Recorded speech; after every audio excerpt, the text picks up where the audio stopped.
you experienced serious complications with a Paragard IUD, like breakage or fracture? You're not alone. Keller Postman is here to help. Tap the banner now for a free case review. We're helping women hold manufacturers accountable. If eligible, you may be entitled to compensation of up to $200,000. Don't wait. Tap now or visit iudinjury.com/audio to see if you qualify. Your health matters, and justice is within reach. Tap the banner or visit iudinjury.com/audio to get started today. This is attorney advertising. This podcast is sponsored by Talkspace. You know when you're really stressed or not feeling so great about your life or about yourself? Talking to someone who understands can really help. But who is that person? How do you find them? Where do you even start? Talkspace. Talkspace makes it easy to get the support you need. With Talkspace, you can go online, answer a few questions about your preferences, and be matched with a therapist. And because you'll meet your therapist online, you don't have to take time off work or arrange childcare. You'll meet on your schedule, wherever you feel most at ease. If you're depressed, stressed, struggling with a relationship, or if you want some counseling for you and your partner, or just need a little extra one-on-one support, Talkspace is here for you. Plus, Talkspace works with most major insurers, and most insured members have a $0 copay. No insurance? No problem. Now get $80 off of your first month with promo code SPACE80 when you go to Talkspace.com. Match with a licensed therapist today at Talkspace.com. Save $80 with code SPACE80 at Talkspace.com.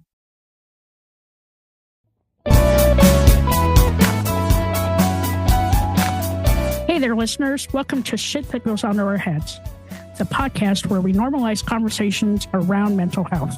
That's right. I'm Dirty Skittles, and alongside my amazing co-host, Rex, we are here to share stories and tips from our incredible guests. Each episode, we deep dive into struggles and triumphs of mental health, offering practical advice and heartfelt support. Because no one should feel alone in their journey. Join us as we break the stigma and build a community of understanding and compassion. Tune in and let's start talking about the shit that goes on in our heads.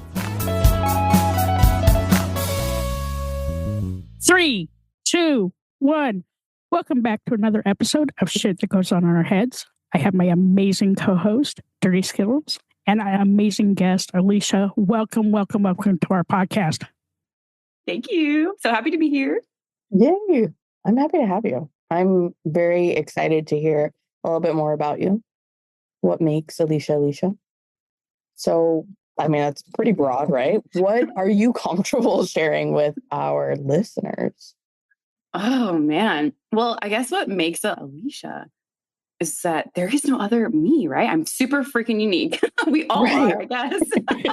Literally. My mom tells me that all the time. Yes, it's like everybody has their own, like in my household, it's from a movie. It's not like something we created, but we like Alicia-ness, Elijah-ness, like just a little sprinkle of you, right? You can say like someone could, sell something that I made, but they won't have the Alicia-ness on it, right? So it's like, you gotta have your own little spice. And once you figure that out, you're like, ooh, the world's so much easier. Yeah, okay. Yeah. I need to work on that then. Yeah, Dirty Skittles, it's 2025. Get with the program. Yeah, get some rest. Get some rest. Sleep, number one thing. I get 8 hours of sleep every night. No, I'm just kidding. Yeah. I'm pretty sure I was like running on like 4 hours last night because I straightened my hair for the first time in it's been like 2 years, and it took me so fucking long to do. Yeah. How long did it take? Like 2.5. I took a lot of breaks this time because I'm much more mentally healthy than I was the last time I did this. So I was like, but you don't have to do this all in one sitting. I mean, it took me like low key. It took me a long time because I had to like wash my hair, condition my hair. I did a deep condition, and then I had to blow dry it. Well, I let it towel off for like 30 minutes. Then I blow dried it. And then I had to take another break because I was like dying. And so, then you straighten one side, then you do the under. So, I mean, it really took me like almost like 3.5 hours, probably almost 4. Yeah. Yeah. I have super curly hair. Yeah. And I'm going to say this with not my full chest, but I keep trying to tell myself this is going to be the year where I embrace my curls. No, ma'am. No, ma'am. No, ma'am. Let me tell you, this is just, sorry, G-Rex, to like derail real quick, but we are redoing my home office, right? That sounds real fancy, guys. It's just a room that we don't use. So we're redoing my home office, and my husband gives me this planer tool that like plugs into the wall. And he's like, because we've ripped it down to the studs, FYI. Oh, wow. And there's glue on the studs. So he's like, take this planer tool and like take the glue off the studs. I'll be back. And I'm like, ooh, there's a lot of trust in our relationship at this moment. So I take the planer tool, turn it on, fire away. Wood chips fly everywhere. Embracing curly hair. Have you ever gotten wood chips in a curly hair?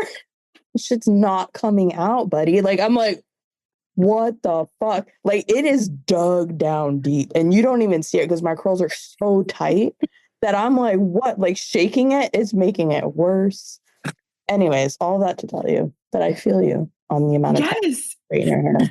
And you're right. And you know what? Like that, I've been on my natural hair journey for a super long time. And like, kudos to those hair people out there creating some good things for our hair. Cause I grew up in the 90s and my mom tried to put pink oil in my hair, which if you know what that is, you know how fucking terrible it is. So yeah, that's all we had. And now we have like a million bajillion choices. And these are like literally the conversations I have with my clients. Like, yes, we have some evolved like therapy conversations too, but we're being a clinician of color, working with people of color, like it is not easy to find a safe space to talk about your hair with somebody who like totally gets it. And who's like, I have a client who's, you know, and it's so much for us Black women. Like it's a journey of self-confidence as well. It's like such a powerful thing to love your hair because I grew up hating my curly hair and feeling like if it was frizzy, it wasn't a good hair day. Like if it was too voluminous and now everyone's like, how do you get more volume? I'm like, what? Like my hair's in? Like, okay, like sweet.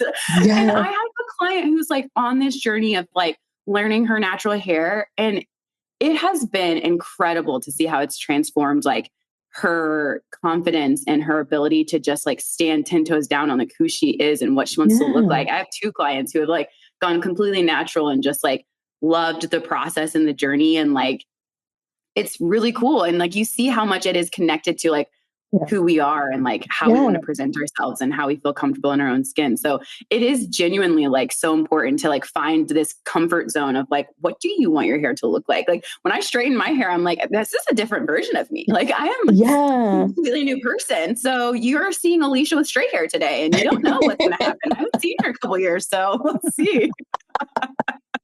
I'm with you on this. Yeah.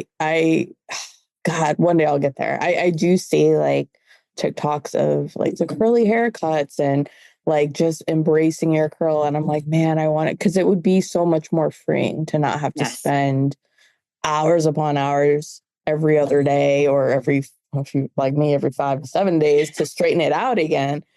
And it's just like, why? You know what I mean? And my husband loves my curls. I hate them. They're tight. They're super, super tight because I have Puerto Rican and Italian and my mom's got Dominican on her. I mean, it's just girl is a tight girl and it's frizzy, but my husband loves it. And so I'm with you on that. How do you get your clients though to be a little bit more comfortable with who they are? Yeah, I think like genuinely, I was thinking about this just the other day because I think one of the biggest tools I use as a therapist is like our relationship in our sessions is like really authentic. And I have to make sure I'm showing up very authentic. And I realize like a lot of what I work with my clients too is like just modeling healthy behavior and like modeling not being okay and just like modeling how to like work through that. And also like within our relationship, it's the idea of like, I'm allowed to make mistakes and also hold myself accountable. Like I have not had zero client conflicts. Like I've had plenty, but I don't lose clients over conflict because naturally as a therapist, I'm quite good at working through conflict and I'm okay with being wrong. And I'm okay with being like, you know what, you're right. Like, let's hunker down on this, or let's focus on this, or I didn't fill out this paperwork right, whatever it may be. Right. So I think a lot of it has to do with just like that Alicia-ness, right? Just being myself, like is really what brings my clients into trusting me, and building that relationship genuinely like allows them to just feel like they have like this massive support system. And when you have support, it's like shocking how your life changes, right? Like, oh, like this one person believes in me when I'm at my worst and like wants to be there for me no matter what. And like will answer my text and like respond to my emails and show up and be there for me and like be in the thick of it and go through conflict with me and not judge me and not hate me because of what I said. Like, hell yeah, I'll take a risk on myself, you know, like it's just that the ability to build that bond that they trust, like changes their lives. And it happened to me when I was a kid. it happens to people all over the place. Like when you have somebody who's just reaching out to you, who's like, I see you before you can see you, like, wow, like it can really encourage people to want to step into that. And like, I talk about with a lot of my clients, I'm always like, you're in a box, you're in the tiny box. And like, bro, like, I don't know if you've met you, but like, you're too big for the box. Like your personality, if you vibe with me, you're probably got a big personality. Like you're not fitting in that little tiny box that you're putting yourself in. So like, we got to get you out of that to be able to figure out what are you even like? And then we can start to figure out, if you like that. And if you don't, okay, what do we want to change? What do we want to keep? Like just giving them the opportunity to explore is like so huge in a safe environment. Like it changes people's lives 100%. That's key, feeling safe. Because if you don't, you're immediately closed off. You're not willing to be vulnerable. And I feel like, at least for me, that's when I learned the most about myself. Or at least if I'm not learning it from scratch, I'm remembering who I was, is when I feel safe and when I am being vulnerable. So I feel you on that. And my favorite therapist ever was genuine. So I think there's something there to having that genuine connection instead of, meeting with somebody who's like robotic and not willing to, I don't know, share an emotion or laugh with you. Yeah. Like, I think I've shared that with G-Rex. Like my least favorite thing is when it should be no shock that through pain, I need to find humor to get through it, right? Like we have this podcast, like we laugh about dark shit all the time. But if I'm with a therapist and I'm trying to work through something painful and I make a joke, I hate that they're holding back laughter. Like I'm like, no, I need that though. Like I need that to open up the other door, right? Like if you're just shutting it down, then I'm going to shut it down because I'm like, okay, we're not on the same page here.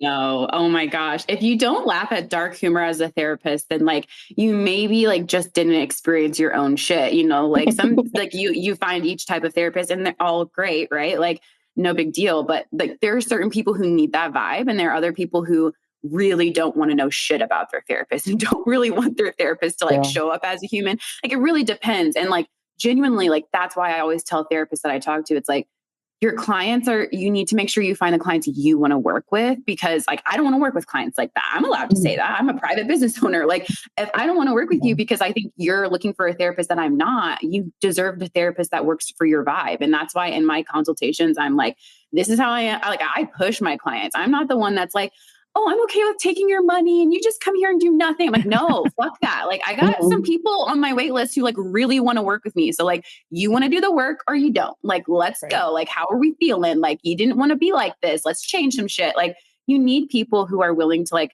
go in all different facets of life with you. And laughing at dark shit is like one of the most important ways to heal. Like genuinely, I make jokes like my dad sucks. And so like I make jokes about it all the time. Like my partner will like talk about like, oh, well, I wasn't super close to my dad. I was like, yeah, me either. I don't even know his name. Like, don't know his middle name. Like, don't know his birthday. Like, who needs a dad? Like, like we'll just be laughing about stupid shit. Like, it like comes out of left field. He's like, whoa, you good? I'm like, yeah, it's great. It's fine. I love that because I'm super honest with my therapist and she gets me, right? So we do laugh. But she's helped me through some of the hardest times in my life.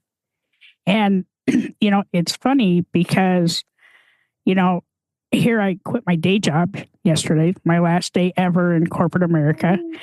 And I'm opening my own business. And like, she was super raw, shish kumbaya, like cheering me on. And, thank God for Dirty Skittles. I mean, she kind of pushed me too. And I'm so excited for what the future holds. But I had this major epiphany the other day. 2 years ago, I was sitting in my room. I was ready to commit suicide. And today I'm opening my own business. And it took a lot of fucking work to get there. But I'm so proud of myself. And I'm being super vulnerable and I'm going to put myself out there. And I know it's not going to be easy. But I'm never, ever working for another person again. Ever. God again, man. I feel like that's half my job, trying to talk my clients out of being employees. I'm like, you can be your own boss. Like, you're really fucking smart, bro. Like, I hate corporations. I really do. I'm like, I like talk about, I hate insurance companies. I'm like, I being an employee is like low key one of the hardest things in society that I just don't think I'll ever be able to partake in ever again. Yeah, no, it's true. And it's unfortunate. I think that it took me this long to see certain aspects because like I don't think that just happened, right? Like I think when you work for a company that has really great values and you are like completely in the Kool-Aid and you're just everything is great, and then as soon as that changes and you're actually struggling to get through some shit and the company that you work for is all about them and protecting themselves, all of a sudden it's like you're starting to see like insurance companies are not actually there for you. You know what I mean? Like they're like, yeah, sure, we'll wear the hat and the shirt and say we're there for you, but we're also going to protect the company. So like, what do we got to do to get you back to being that employee? You know, like that's really, really tough. I work with it. I'm not like a career counselor. Okay. I'm a people counselor. I guess that's how I would say it. Like whatever this person's problem is, like, let's fucking figure it out and let's see how we can make it feel better. So I'm very eclectic. I don't feel like I'm like pigeonholed in any type of like theology or anything like that, but career stuff happens a lot for my clients because they're very high achieving, like really smart. I'm like a rocket scientist, project managers, like engineers, like really smart people. And the amount of times that I find that my clients are so loyal to their company over themselves, that's what I care about. And like, I'm okay. Like there's this weird thing that happens, like when you want to further your career and your company's not supporting you, you want a new title change and they keep giving you the runaround. And you're like, oh, I finally found this job. I just got it and I need to go to it. Now I have to put my 2 weeks note. I feel so bad. Like I feel like I'm putting them in a bad spot. I'm like, bitch, they will replace you. They do not care. You were invaluable to them and this is how they treated you anyway. Like go find another place. Like do not feel bad furthering your career. Like if they were looking out for you, they would have listened to all the advocation that you put in, right? Like there's also been like racial things that have happened in businesses where I've seen both reactions. Business completely fucking be terrible and not support my client at all. And the business being able to be like, oh, I hear you. Like, let's start this committee. Like, let's talk about these problems. Like, let me support my employees. So it's like, I think you make a really good point. It depends on where you're at. But the most important skill I see for people that are employees that they need to have is loyalty to themselves and the ability to advocate. And within that, I always talk to my clients about the flow of communication. You have to understand what is the flow of communication within your business or within the company that you work for so that you can properly advocate. Like when you're a person of color, you can't trust every HR person. You can't trust every single person that is working at this company. Like who do you trust that is above you? How can you talk about this complicated situation in a way that feels safe? And how can you trust that person to communicate to the right person? And you make sure that you tell them who they should be communicating to, right? Like just breaking things down like that helps people feel like they have tangible things that they can go do. And of course, like it's then now their choice to go do those things or not. And I mean, to see clients like step into that power and have those conversations is like so rewarding for them. And like seeing how that shifts their mindset of being loyal to themselves and like sticking up for themselves and how it makes their work environment feel better. Like that's really the most important thing, those skills. If you're going to be an employee, you better have sharpen the fuck out of your advocating skills. Like make sure they're sharp. And don't feel like it's too much, right? Like No. Advocating for yourself is what you need to do. Don't have any shame around it.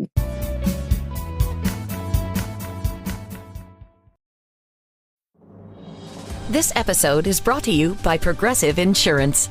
You chose to hit play on this podcast today. Smart choice. Progressive loves to help people make smart choices. That's why they offer a tool called Auto Quote Explorer that allows you to compare your Progressive car insurance quote with rates from other companies. So you save time on the research and can enjoy savings when you choose the best rate for you. Give it a try after this episode at progressive.com. Progressive Casualty Insurance Company and Affiliates. Not available in all states or situations. Prices vary based on how you buy. So much of what we want to do can seem impossible, but the highest achievers among us are the people still striving, still reaching for something. It's those people who approach the impossible and embrace it. There's a vehicle for people like that. It's called the Defender. The Defender is an icon, reimagined for a new generation of explorers and fully equipped for 21st century adventures. 3D surround cameras with ClearSight ground view let you see underneath the vehicle and anticipate obstacles in rough terrain. And ClearSight Rear View offers an unobstructed rear view even when you can't see through the back window. Driver aid technologies make driving and parking simpler, while intuitive driver displays are customizable to your journey. Plus, the next-generation Pivi Pro infotainment system helps make more of your world. There's a family of vehicles for Defender, too. Meet the Defender 90, Defender 110, and the 8-seat Defender 130. Are you ready to embrace the impossible? Explore the Defender at LandRoverUSA.com.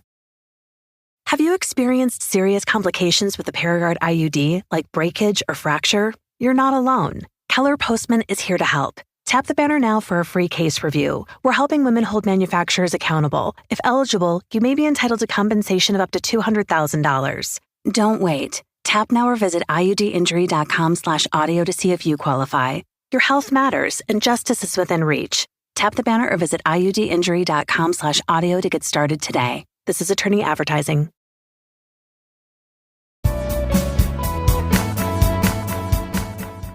How did you get to this point? You had said something before that when you have somebody who believes in you and all of that helps. So who believed in Alicia before to get you here?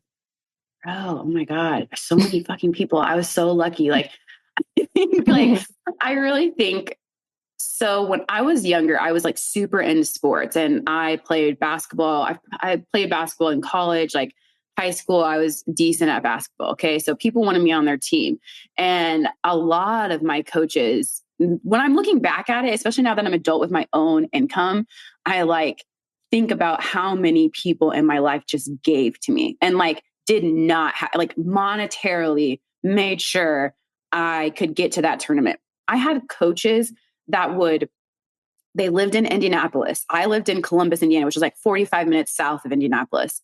And they would drive, and we were going to Indianapolis. They would leave their house, pick me up from school on Friday, and drive me to their house so I could go to the tournament with them. My head coach, Todd Amon, love you to death. You're an amazing person. And Brad Moan. I mean, these people changed my life. I was just talking to Brad Moan's wife, Paula, just the other day. She messaged me you're so beautiful. I'm so proud of you. All these things. I'm oh my God, you're my second mom. I love you so much. Thank you for being there for me. And it wasn't just the fact that they, as a kid, I didn't think oh, they're buying me food or, oh, they're spending gas money on me. Oh, I thought about the love that they gave me, the genuine acceptance and the genuine happiness it felt like they felt when I was around, and the acceptance of hey, we're not going to treat you different because we know you're different. You're our little buddy. You're in our group. We love you. You're amazing. We believe in you. And just the intense amount of positive affirmation I got from people in sports was amazing. Now, of course, I had my struggles, and that's what makes me understand and relate to my clients, which is why I needed all these people's support. Right. But my mom is also super, super creative. We were really fucking poor, homeless, lights shut out, water off, eating ramen noodles and PB&Js, on candlelight, shit like that on the regular. And so I would say for a long time, I really was so angry with my mom that I couldn't see some of the amazing benefits that she was still able to provide to me, even when we were going through all of these things. That now, the more I go on my healing journey, the more I realize she has skill deficits. And also there's some neurodivergence in my family. And it's very possible that, there's some neurodivergence in her brain that really inhibited her ability to do certain things, but she was a single mom. I have an amazing partner, and I have seen myself just grow into the person I was supposed to be because of the love that he has provided me.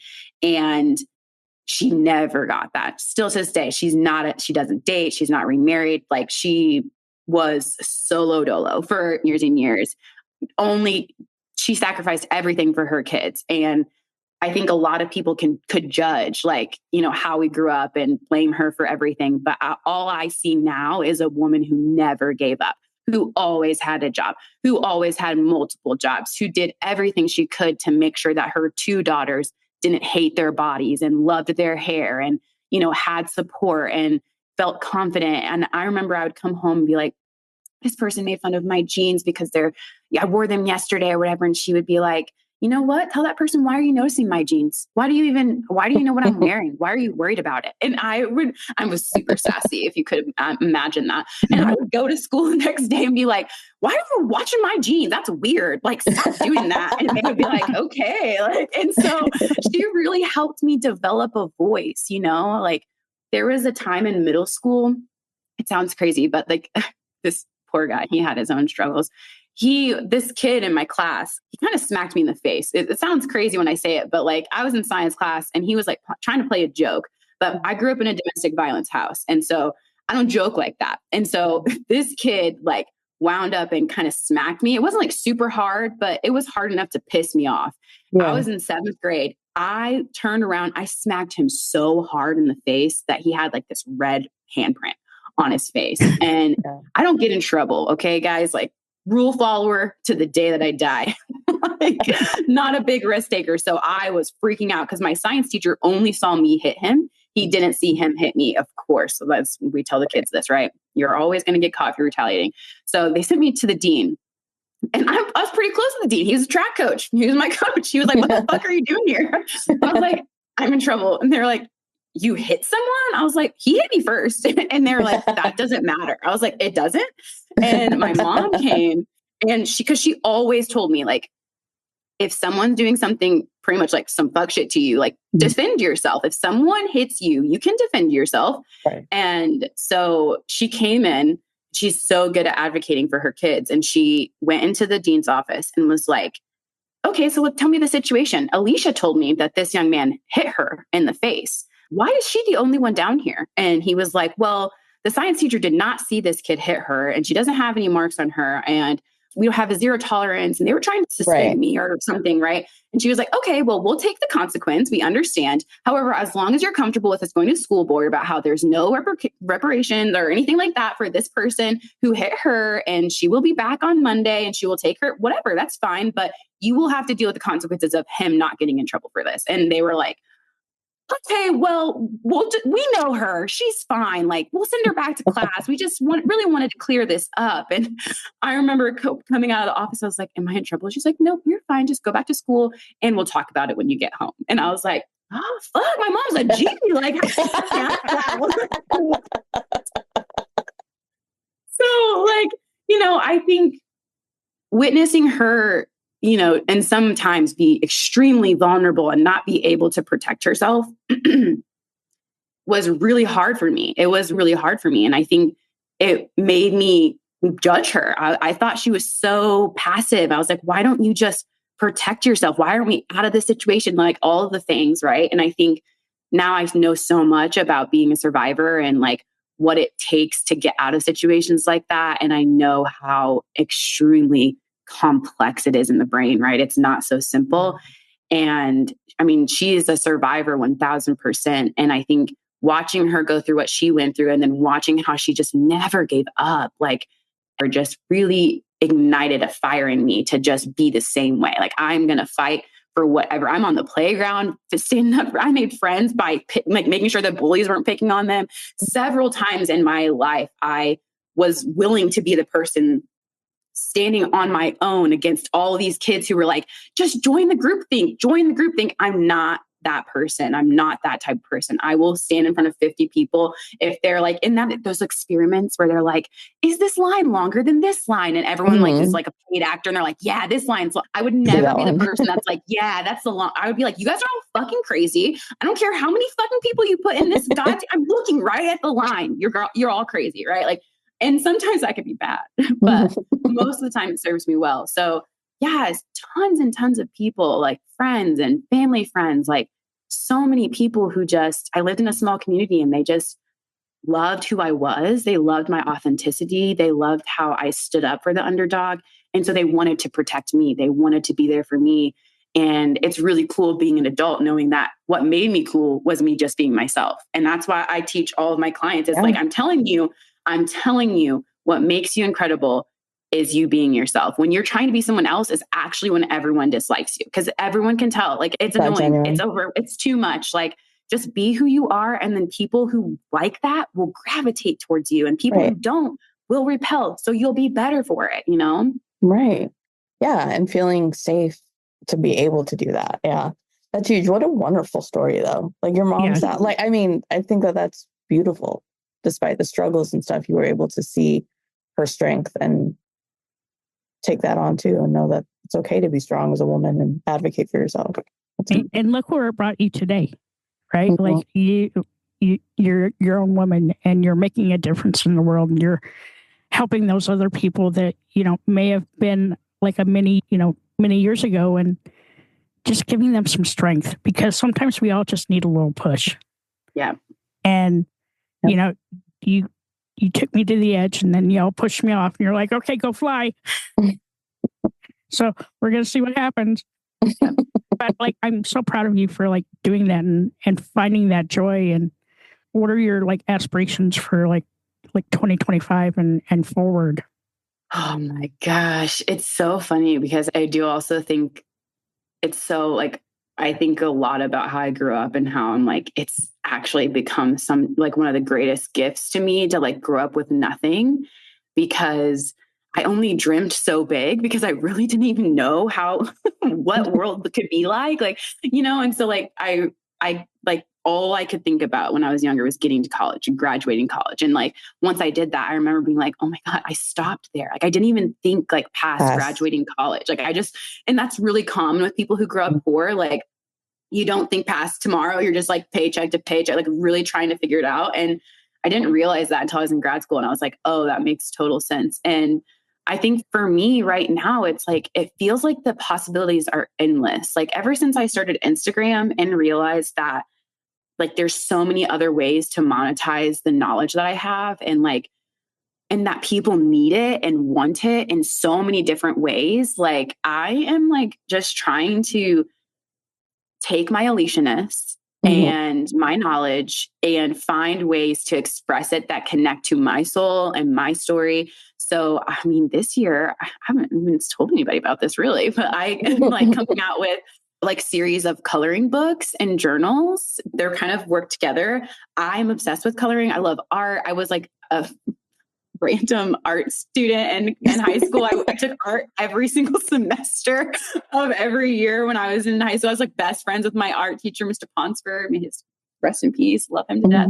He's incredible too. But yeah, so I really had a fun time. I created these 4 different coloring books that also have journal prompts within them. So I'm potentially going to be selling those. I really made them for myself, because I wanted to I like coloring, but I don't like those intense adult coloring books, you know, like, oh my God, like this is just like so much work. I just wanted something like fun and simple, like,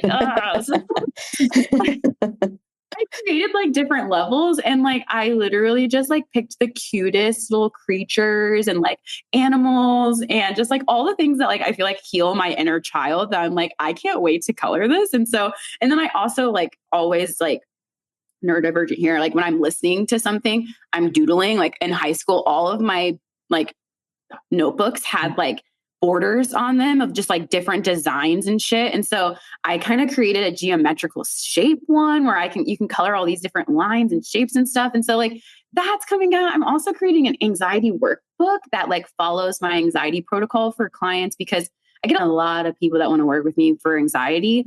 And one of the things that my background really helps me with anxiety is that I worked with kids for several years when I started out in my career. And that really taught me how to break down really complex skills in a way that's very tangible for people to just like take things and work on them in the real world. Cause that's like the hard thing from therapy is like, how do you take what I'm learning in therapy and use it in the real world? And that's like a big specialty of mine because of that experience. And so I decided that I turn away a lot of clients because I have a lot of boundaries. All right. I don't want to work with more than 20 people in a week, you know? So I have to turn away a lot of clients. And so I'm trying to find ways to utilize people who want to work with me and my Alicianess and give them something that they can utilize without actually doing one-on-one work with me. I'm also really excited about our retreat in Portugal. Like We have that coming up in the spring. So like, I'm honestly just like expanding my business. I don't even have a legit website, guys. Like you just find me on Psychology Today, like, and I'm like full, like, I don't know. I'm not a legit business owner. I feel like I pay my taxes. I like to have a registration, but like all these people are like so legit. And I'm going to get a website this year. That's on my fucking to-do list. Okay. So I'm going to legitimize myself. But yeah, like those are like, I'm really excited to just like keep using my brain and like finding new ways to help bring access to care. Cause that's the biggest thing for me is like when I was a kid, I really needed mental health. And I think my mom was really fearful of letting us go to therapy because she was so afraid of us being taken from her. She was really afraid that like what we were going through was reportable, which it definitely was. And so, you know, like in some ways, good call. Like I didn't want to go to foster care, but you know, actually back then they wouldn't have taken you away for witnessing domestic violence. That's like kind of a newer thing. But anyway, so I didn't get any therapy back then. And I really feel like if there was more access to understanding why mental health was important and for all different levels of compensation, like that's my goal. I want mental health care to be accessible to all people. I want it to have varying price schedules. I want it to be like you can get an excellent therapist and you can afford it no matter where you're at. And if you can't work with that therapist, this therapist has all these other things that you can try to do to help yourself before you can work with them. Like that's my goal. I just want people to be able to access mental health care. And I want to destigmatize like what it looks like. Like it can be anything. I talk to this so often with my female clients or my women clients who have men in their lives that don't want to go to therapy. And I'm like, give them a break. Like think about what they've been taught their whole lives. Therapy is going to be like the last step. Okay. You got to do all these other steps first. Like ask them if they will do a self-care workbook. Are they going to go to like watch a YouTube video? What about this documentary? What about these apps? Like, you know, try these other things first and see if that helps them get excited about therapy and then jump into therapy. So that's my goal. If I could say anything, it's just like trying to expand my business and create more access on all different levels for people to engage with their mental health and learn more about their brain and how it works. How did you find that space from, you mentioned you were in sports to now mental health? Like, I guess that's a big leap. Honestly, it's so funny. Like I was going to be a lawyer. When I think my about kind of people. I really wanted to be an advocate lawyer. Like I was like, and you know what? I went to a mock law class. I went to a private school for college and it was an excellent education, like really great community of like a really small school. And so they had all these resources, and coming from a kid that grew up on all the government support, I was like, I'm using every fucking one of these resources. Mock law class, I'm fucking going. So I went to a mock law class, and I'm telling you right now, one of the first things he said was like, if you want to do law in this way, you're not going to make any money. And I was like, fuck. And he's like, and you're going to have student loan debt that is pretty much never going to be paid off because you're not going to make any money. And also, if you're not good at test taking, yeah, you're not going to get any scholarships, because I had a full ride to my undergrad and my private school institution was not paid by me. Okay. It was paid by the Pell Grant, 21st Century Scholarship, and the Benjamin Templeton Scholarship Program. So like, I didn't pay a penny for my undergrad, which is like amazing. I was like, my mom, again, like fucking beast. She was like, fill out this application, do these things in high school so you can get scholarships. Like she was on it from day one. But yeah, so I was in school. I did that mock law class, instantly was like, I don't want to be a lawyer. Didn't want to tell my mom. So I was like, what are we going to do? I majored in sociology, decided to major in sociology, which is hilarious. I went in as poli-sci. I went to my advisor, my freshman advisor, still to this day, some of the best advice I've ever been given. And I was like, I think I want to major in sociology, but I don't know what the fuck to do with that. I feel like that's a waste of my time. And she was like, let me just be very clear. If you follow your passion, your career will come. If you're passionate about sociology, you will find what you want to do with it. And I was like, oh, okay, you're fucking probably right. You're probably right. All right, I'm gonna do it. And then I was sitting with my 7th grade mentee because there's a lot of requirements for my scholarship program. One of them was that you had to be involved, obviously. And so I had a 7th grade mentee, and one of the things we were doing was like figuring out what career path she should go down. And they had her take this big, long career thing. And I was like helping her do it all. And we sit down And one of the careers that pops up is a guidance counselor or counselor, mental health counselor. And we're like, oh, let's read through it. What is it? Like, literally, I don't even know what this is. Like, let's figure it out. And it was like up and coming fields. In 20 years, this field will be booming. It was like actually low key cool program for kids. And she was like, we were reading through it and I was like, this kind of sounds cool. Like maybe you would like this. She was like, you know what? Actually, this sounds like a job you should do. And I was like, damn, she's so right. I was like, so the grader picked my whole entire career. And I instantly from that moment on was like, okay, I'm going to listen to 7th graders now. So yeah. And I figured it out. I added communication and double majored in sociology and communication. And my senior year, I took the GRE and fucking applied to one grad school because that was the only one I wanted to go to. And I got in and that was it. And I was like, after I got into grad school, I mean, it was so obvious that I like fell in love with therapy. I was like, oh my God, this is what I should be doing this my whole life. Actually, I have been doing this my whole life. I was everyone's little fucking therapist.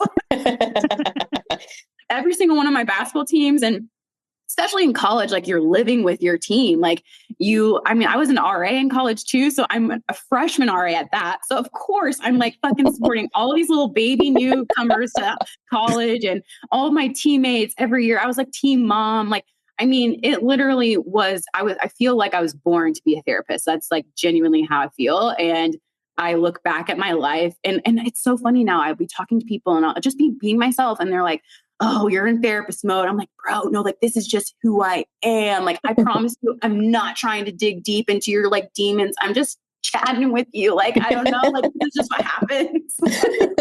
It's so funny. So yeah, a 7th grader picked out my career and luckily she was right. So it's good. I love Remember her name? Kayla. Kayla. Shout out to Kayla. Shout out to Kayla. Wherever you are. I hope you're doing so good. I believe in you. I love this for you. And I love your energy and, you know, your willingness to like dig deep with your clients and, you know, just make mental health more accessible for everyone. Really, that's, you know, what our mission is, just to normalize those conversations. But, you know, you're out there digging deep and you made me feel better. This is like the perfect way to start off our 2025 season. I know. Thank you. Yay. I love that. Thank you guys. That's so sweet. I'm excited to ask you my random questions. Are you ready for this? Oh, I'm ready. Rapid fire, baby. Oh, shit. All right. There we go again. No, I'm just kidding. All right. If you could go back in time to a younger version of yourself and give that younger version a bit of advice, what would you say? And how old are you when you go back to give advice? Oh my gosh. It's so funny. I actually have answered this question on my Instagram before, so I thought about this. And what I said on my Instagram was that I would have told myself to relax. If you can imagine me without my healedness, I was like genuinely so high strung. Like I was like, fuck. I mean, it was, but for me, when I look back, I'm like 15 at the age of like that I'm thinking of, like 15, 16. And I was very intense. Like, and my boyfriend went to high school with me. He's known me my whole life. And it's really funny. Like when we get to like share thoughts or memories or like, how did you perceive me? And it's really funny how different people perceived me than I felt like people did. But I think a lot of people respected how serious I was, but I don't think they understood like the turmoil that it caused within me. I don't think people understood that I was so serious because genuinely my education was my life or death. Like it was my only ticket out of poverty. It was my only ticket into like a life that was not just survival mode.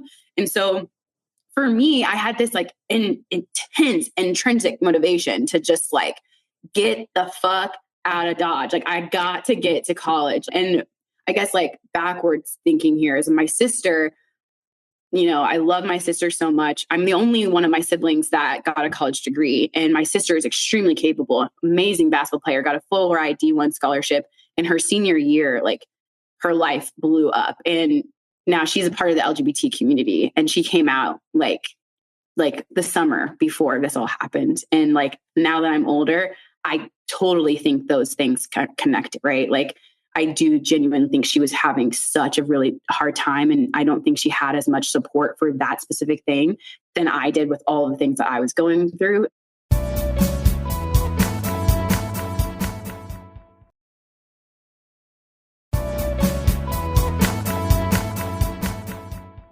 Witnessing her life go from almost out of here to... When you think about businesses that are selling through the roof, like aloe or skins, sure, you think about a great product, a cool brand, and brilliant marketing. But an often overlooked secret is actually the businesses behind the business, making selling and, for shoppers, buying simple. For millions of businesses, that business is Shopify. Nobody does selling better than Shopify. With Shop Pay, that boosts conversions up to 50%, meaning way less carts are going abandoned and way more sales happening.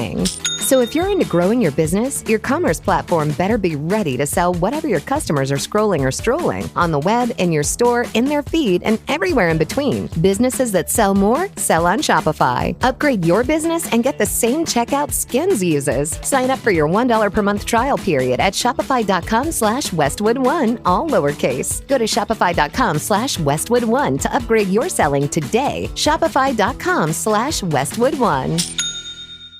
Have you experienced serious complications with a Paragard IUD, like breakage or fracture? You're not alone. Keller Postman is here to help. Tap the banner now for a free case review. We're helping women hold manufacturers accountable. If eligible, you may be entitled to compensation of up to $200,000. Don't wait. Tap now or visit iudinjury.com/audio to see if you qualify. Your health matters, and justice is within reach. Tap the banner or visit iudinjury.com/audio to get started today. This is attorney advertising. This podcast is sponsored by Talkspace. You know when you're really stressed or not feeling so great about your life or about yourself? Talking to someone who understands can really help. But who is that person? How do you find them? Where do you even start? Talkspace. Talkspace makes it easy to get the support you need. With Talkspace, you can go online, answer a few questions about your preferences, and be matched with a therapist. And because you'll meet your therapist online, you don't have to take time off work or arrange childcare. You'll meet on your schedule, wherever you feel most at ease. If you're depressed, stressed, struggling with a relationship, or if you want some counseling for you and your partner, or just need a little extra one-on-one support, Talkspace is here for you. Plus, Talkspace works with most major insurers, and most insured members have a $0 copay. No insurance? No problem. Now get $80 off of your first month with promo code SPACE80 when you go to Talkspace.com. Match with a licensed therapist today at Talkspace.com. Save $80 with code SPACE80 at Talkspace.com. D1 scholarship to literally like struggle with drugs and like arrests, like fucked me up. Like she was like the only person I looked up to. Like I didn't look up to my mom the same way I do now because I really was angry with her. And so like I really looked up to my sister. Everyone loved my sister. She was and she is an incredible person.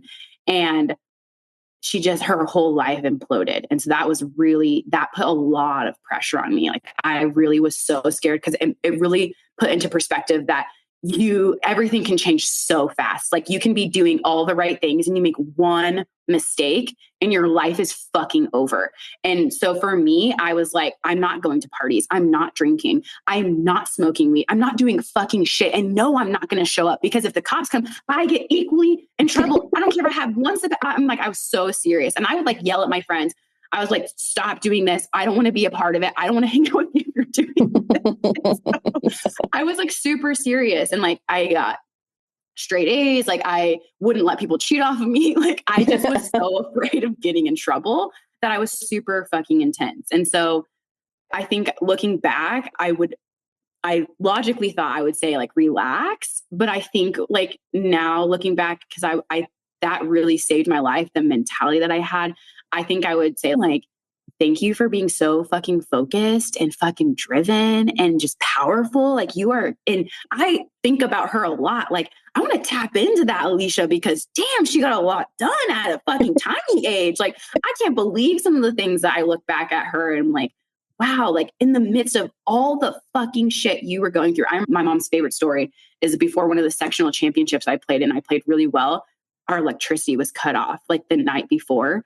And it was like, I mean, it's a winter sport, cold as fucking balls. They're not even really supposed to do that. we got the fucking shit into the stick.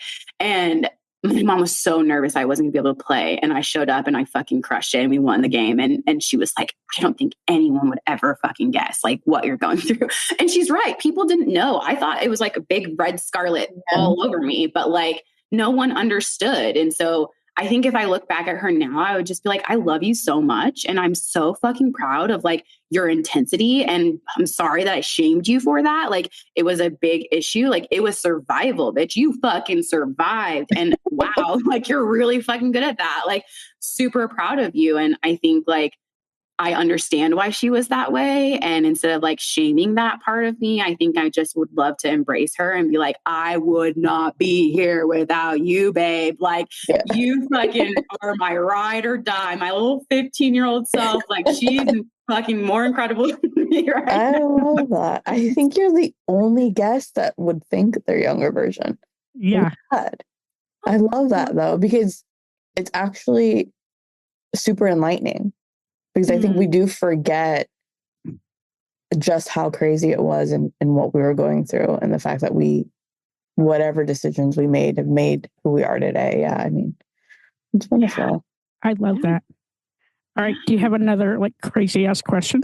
Yeah. What has been the hardest lesson that you've had to learn, at least to date? Oh, we So constipated many her. hard lessons. Oh, man. Now you stumped her. Nice. Yeah, I am stumped. I feel like I've had a lot of hard lessons, but like the hardest lesson, and I don't want to go too deep into it just out of respect for the other person that was involved, but I've been divorced before. It's not something like a lot of people know about me. And I think that was like one of the hardest lessons I've ever gone through, because all of my other lessons, I felt like I could blame other people.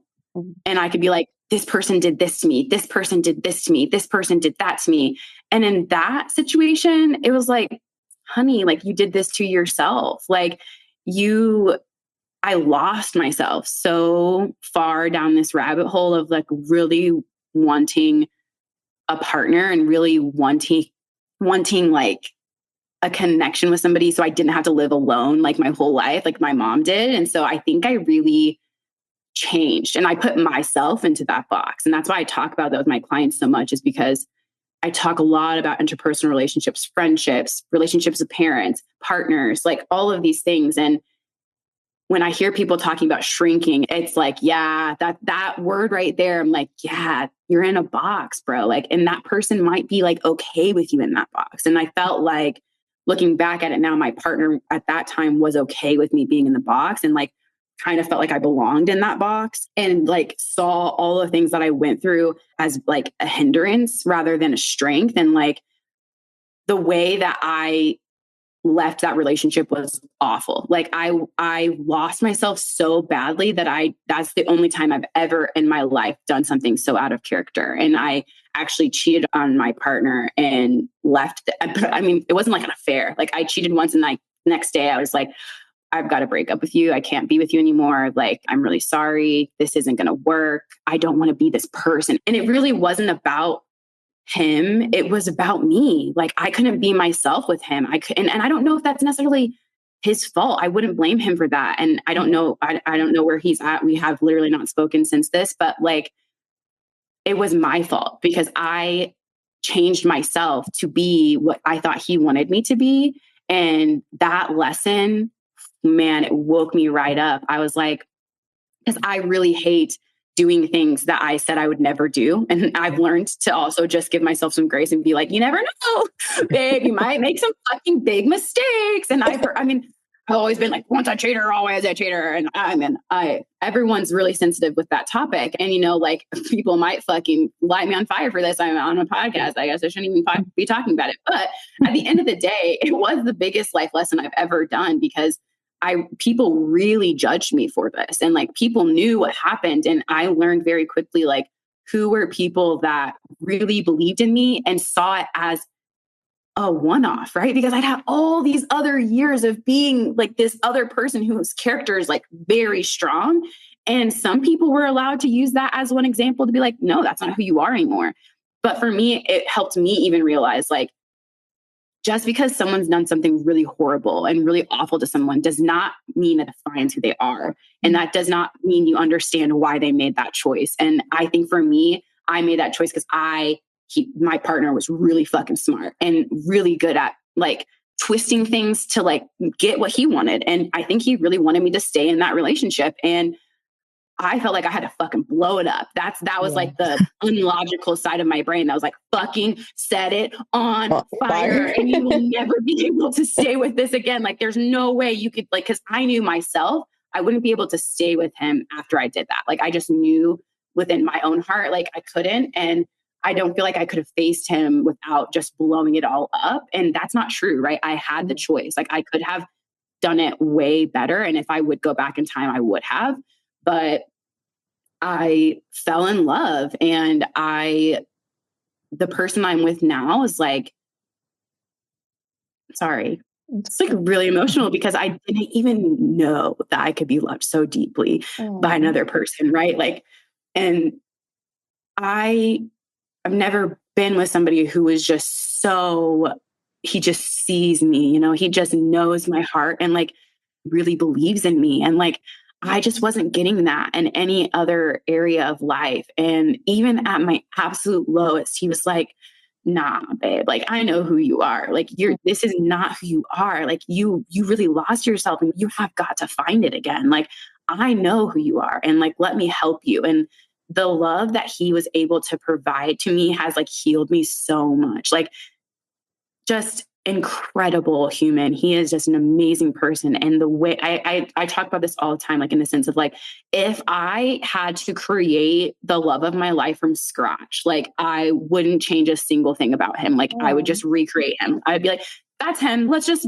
bring him back. Like, just, you know, like I honestly like, so for me, I made a terrible choice in how I did it, but it changed my life for the better. Like I would have never opened my own business because my other partner just didn't believe in me, didn't encourage me in that way, like really made a lot more money than me and like made my job, and didn't believe in therapy in the same way that my new partner does. Like, just like there were so many differences that were not supporting like my growth and keeping me in this tiny fucking box. And I'm huge. I have a massive personality. I can't live in the box without fucking having to fight my way out. And I did. I fucking blew the box up and everyone can judge me for it. I understand. I have forgiven myself because I understand why I did it. But I also understand why people have pause with it and like have a problem with it. And I would too. So I think at the end of the day, that was like the first time I've ever just like disappointed myself in like such a serious way. And I learned so much about the signs of how I lost myself that now I feel like I'll never find myself in that situation ever again. So thank God for that situation. But really fucking hard time in my life as an adult. Like only person to blame was me. So that fucking sucked. I love how open you've been and I love following you on Instagram. Your posts always give me the warm and fuzzies and always remind me, you know, of things that I need to do to take care of my own mental health. But I have 2 questions and then I want to find out how people can find you on Instagram and all over the world. So as a therapist, what do you do for self-love and self-care? Oh my gosh, all of the things. I just started in 2025. I started the Mel Robbins morning routine. Oh my God. It has been amazing for me so far. I love it. I don't start work until like 10 or 11 most days, but I'm an early riser. So I wake up around 6 or like sometimes 7, but before the daylight savings and it was like pitch black, I was waking up at like 5:30. So I'm sure that will change again with daylight savings again, but so that's been really helpful. So you essentially wake up and you don't get on your phone. Like I literally don't touch my phone for like probably the first like 2 or 3 hours of the day. And cause sometimes you'll get like client messages or like, and I just realized I didn't respond to a message. Actually, I need to respond to. So I didn't check it until later. And I was like, oh, fuck, I need to get back to that. Anyway, so I do that. I go on a 10-minute walk. You got to get sunlight, fresh air, drink a cup of water, and then 5 minutes of gratitude. And that has been like, low-key, I've been like super energized, like really having a really great start to my day. And sometimes I'll get content. Sometimes I'll do some marketing stuff, like whatever I can do afterwards. It just like helps me like plan my day and like take intentional time. I'm also like I have really strong boundaries. I pretty much don't talk to anybody Monday through Thursday while I'm working. Like I just like don't have capacity to like take on a bunch of stuff. But so I reach out to my family and friends like on the weekends and do FaceTimes and stuff like that. I travel home pretty regularly to see my family at least like a couple times a year and then have them come out. I spend a lot of really intentional time with my partner. Like we go on walks almost every day. We spend time like catching up. Like he's got so much shit to do now. Like we don't get as much time together. We're kind of used to spending like all of our time together. And so it's so weird how different it is now. But so we do like no phone time, like, okay, put your phones down. Like, let's chat, let's like catch up, let's watch a show together. And then kind of going to bed and waking up together, trying to do that. But I've gone to my own therapist before. I'm not currently in therapy, but I do so much. I journal, I do meditations. Like, pretty much everything that I ask my clients to do for themselves, I do for myself. And me and my partner will do like bi-monthly or like every other month, like check-ins or like, hey, how's our mental health? Like, how am I showing up for you as a partner? Like, those types of things. So like, it's kind of endless. I think of it as like a lifestyle. Like my mental health is a massive part of my lifestyle. And if I'm not being productive towards taking care of my mental health, then like I don't feel as good. Oh, exercise, I work out or move. I don't like to call it working out. I move my body like almost every single day. I try not to have like restrictions or anything about like what that is because I was an athlete. And so for a long time, I had to like really revamp what my idea of like moving my body looked like, and changing that was really important. Changing it from exercise to moving my body was really helpful. So language, I'm really particular in the language I use. Yeah. I'm kind of rambling at this point because it's like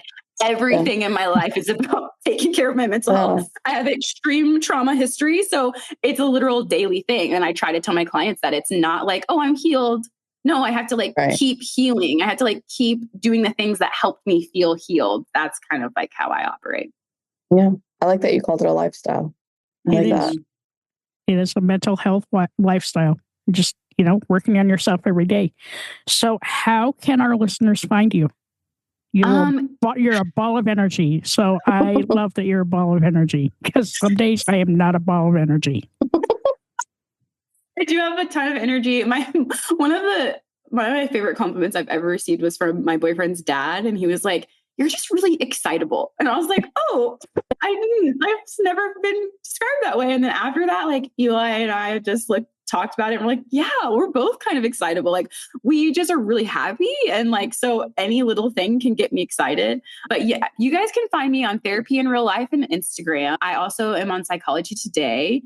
So that's where a lot of my clients come from on there. I'm also on Alma. Like, if you haven't heard of Alma, it's a platform where you can set up a profile and use your insurance to connect with other therapists who take that insurance. That's the only way that I do insurance clients. And I have a cap on like how many clients I take. But honestly, right now, that's it. Like, like I said, guys, I'm not joking. I don't have a website yet, but if you wanted to come to my retreats, like hang out with me in Portugal, because that's going to be sick, you can go to unearthingchoicecounseling.com.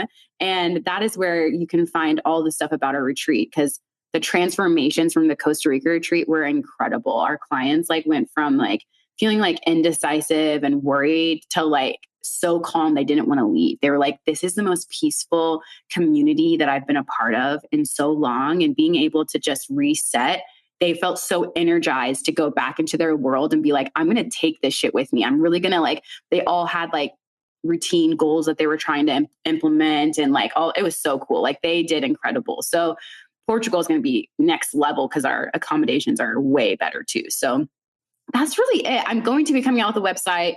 It's going to be pathtoempowermentcounseling.com, but TBD, like you'll see. Just follow me on Instagram and you'll know where everything is. Because that's really where I put all my shit.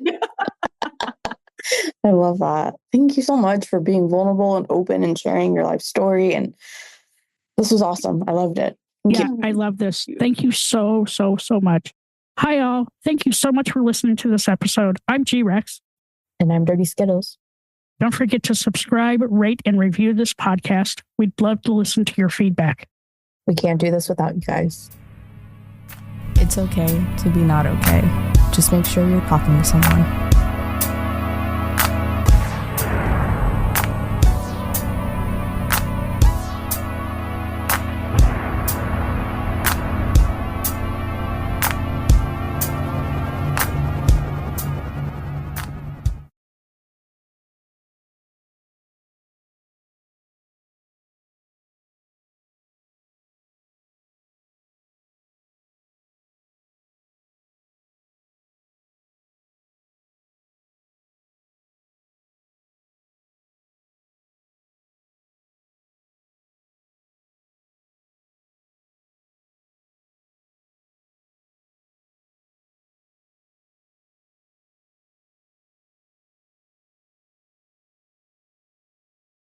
Have you experienced serious complications with a Paragard IUD, like breakage or fracture? You're not alone. Keller Postman is here to help. Tap the banner now for a free case review. We're helping women hold manufacturers accountable. If eligible, you may be entitled to compensation of up to $200,000.